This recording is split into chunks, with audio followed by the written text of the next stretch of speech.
In at number 10, we have the Casteroides, and most people probably wouldn't consider this a great underwater tame, but when you think of it, it kind of does make sense considering that this is a beaver, and it actually is pretty good underwater.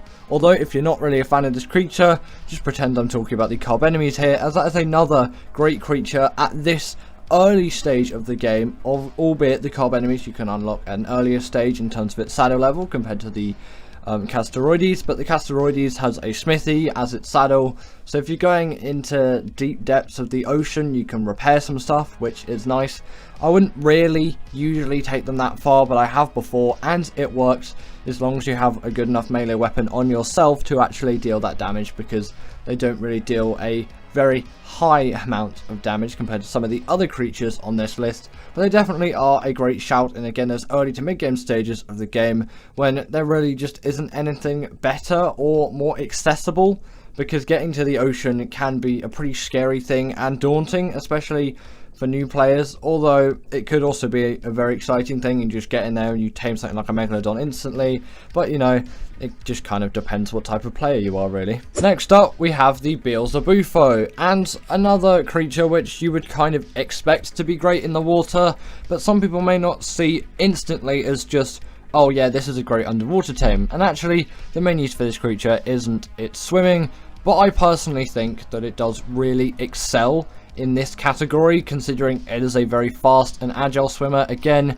damage is something which it just can't do. It just can't really do any kind of damage. If underwater insects were a thing though, it would be amazing. Not like it can't do any damage though. It definitely can inflict something, and it can work efficiently in those scenarios, but it's mainly just for getting from A to B, and they're just so quick and agile in the water, you really can't take them out of this list, as sometimes you want a creature which can deal loads of damage, but they tend to be a lot slower than the creatures which are just really speedy and can't do a lot of damage, and it depends what you need for any scenario. If I'm just traveling around the ocean, I may take one of these things as they're small, very easily portable. I know cryos exist, so pretty much every creature is portable, but this one especially because it can fit through any kind of dino gate, and it's really small and it's really quick and surprisingly efficient underwater. Next up, we've got the Spino, and this definitely is a very underrated creature in my opinion for underwater travel, as you probably wouldn't think of using one, but if you ever do use one of these things for underwater travel, you realise how good they are. They're fast, they're agile, they have that hydration buff, which really does play a huge part in these creatures being great underwater, as that is a buff which makes their damage just so much more effective. Like on land, yeah, they deal loads of damage and they're a great carnivore even for bosses, but you take that into the water and it's buffed even more. It's just an insane ability to have.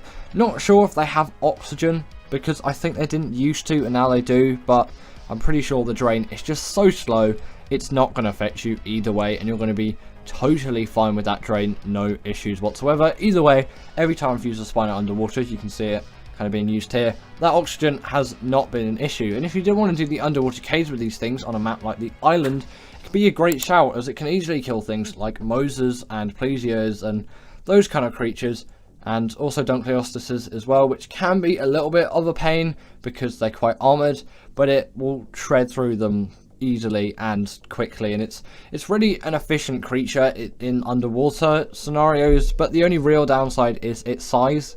It's quite a big creature to be taking underwater, which, you know, could play to your benefit because you're trying to deal loads of damage, but sometimes it's not really quite what you want, and you might want a bit of a smaller carnivore like the next creature which is on this list, but it still has huge amounts of value underwater. And if you've never used one before in the ocean of any Ark map, I would definitely advise that you tame yourself a Spino and get into the ocean depths. In at number 7, we've got the Baryonyx. But why is this better than the Spinos? You might think Spino bigger, just better version of the Baryonyx, really. Well, the main thing is due to its size and agility and mobility. I vastly prefer it over the Spinos underwater. Again, Spino, a great underwater creature, but this would be more my go-to, and especially with the underwater caves on a map like the island.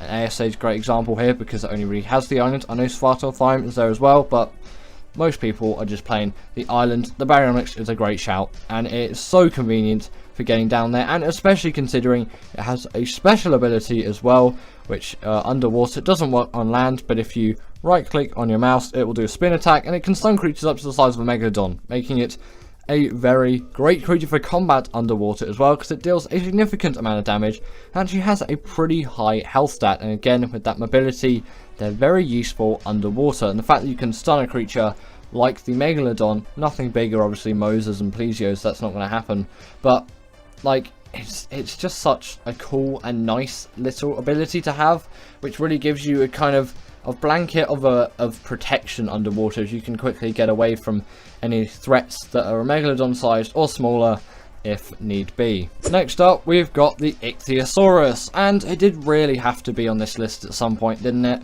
When you think of this as pretty much one of the best creatures for getting around the ocean biome in Ark, it's just one of those creatures which is fantastic, amazing, and I don't know, this creature, there's just so much about it which makes it very appealing, especially for your first like proper underwater tame, Castoroides, Carbenemes aside, as they're passive tame and they often don't spawn in the ocean depths. I'm pretty sure they don't even spawn, but they spawn, well they do spawn, but they don't spawn in the depths of the ocean. They spawn on coastlines, and if you just get a little bit of, I think even normal meat works, and go up to it and just passive feed them, just gradually, especially because you've got taming tracker now, you can just chuck that on after you put the first bit of meat into them, and then you can just track them, and then whenever you're ready to put that second piece of meat in, then go for it, put that next piece of meat in, and just keep doing that, and then you've got yourself one of these things. Just park it in one of Ark's many bays which you'll find, and then craft yourself a saddle and get out there into the ocean, and it really is a huge gateway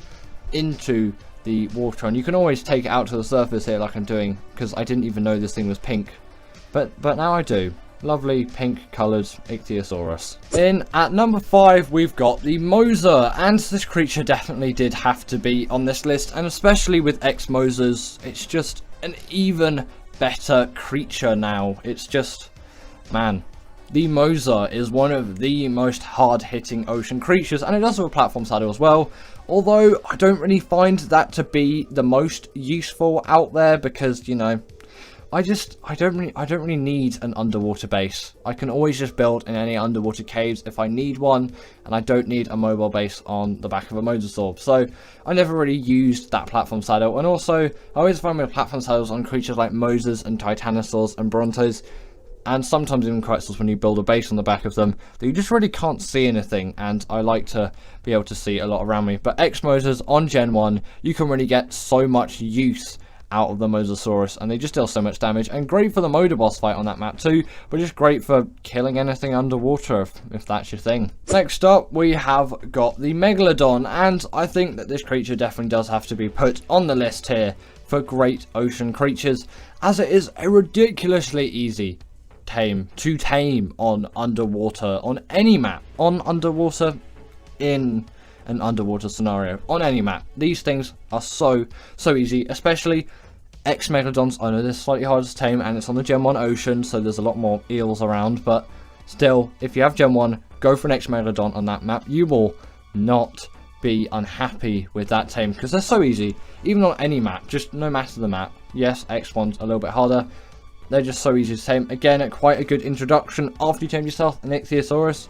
Get yourself a harpoon launcher, get yourself some trank harpoon thingy majigs, or you can even just use a crossbow and trank arrows if you want as well. Harpoon launcher is the kind of more, you know, utilized one in my opinion. It makes it slightly easier, although crossbows work fine.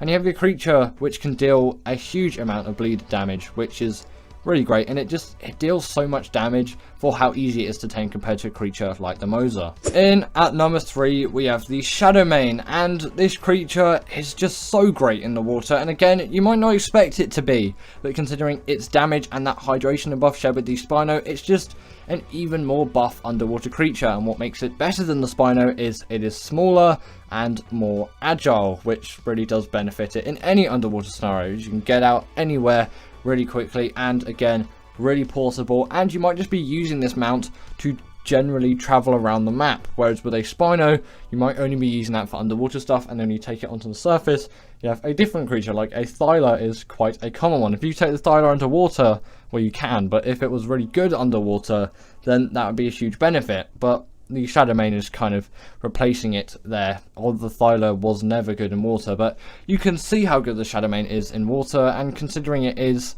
a lionfish lion and you tame it with fish, it does make sense that it would be great underwater. But it really is a terrific underwater tame, and if you haven't already, definitely go out and tame yourself with Shadowmane and test it underwater. You will not be displeased with the results, apart from the actual taming method being a pain. In at number 2, we have the Basilosaurus, and the reason why this is on the list is pretty self-explanatory. It's quite easy water tame, again being a passive tame. The only difficulty is getting rid of all of the mantas which are around it, but then afterwards you have a creature which is immune to eel and jellyfish, which is an insane feat to have, and no other creatures have it at the moment. The Basilosaurus will, but that's not being added until March.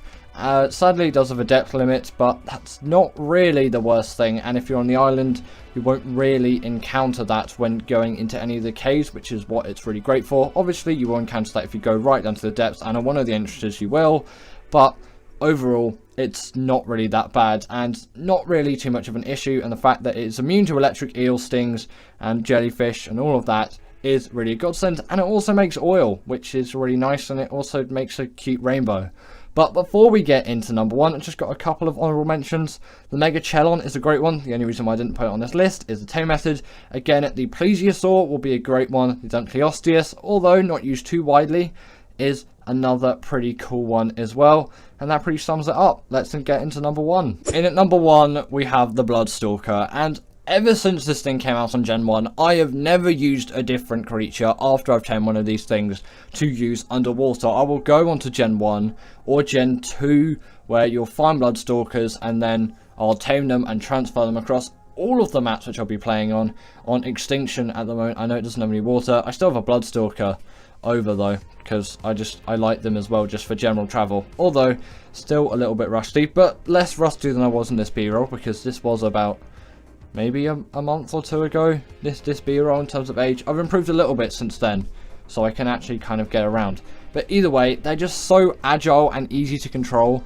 under the water, and they can glide across the top as well. So if you want to kind of evade danger, you kind of can by just skimming over the top of it, and it really isn't that bad. And then as long as you're not just in the middle of the ocean with nothing else to grab onto, you can always just swing onto something if it becomes a little bit too dangerous and just get out of that situation. If you're in the middle of the ocean, at least these things do have a great damage stat and can pull some smaller creatures in as well to suck the life force out of them, and then that's actually kind of creepy, and they also do that to you if they get low enough health.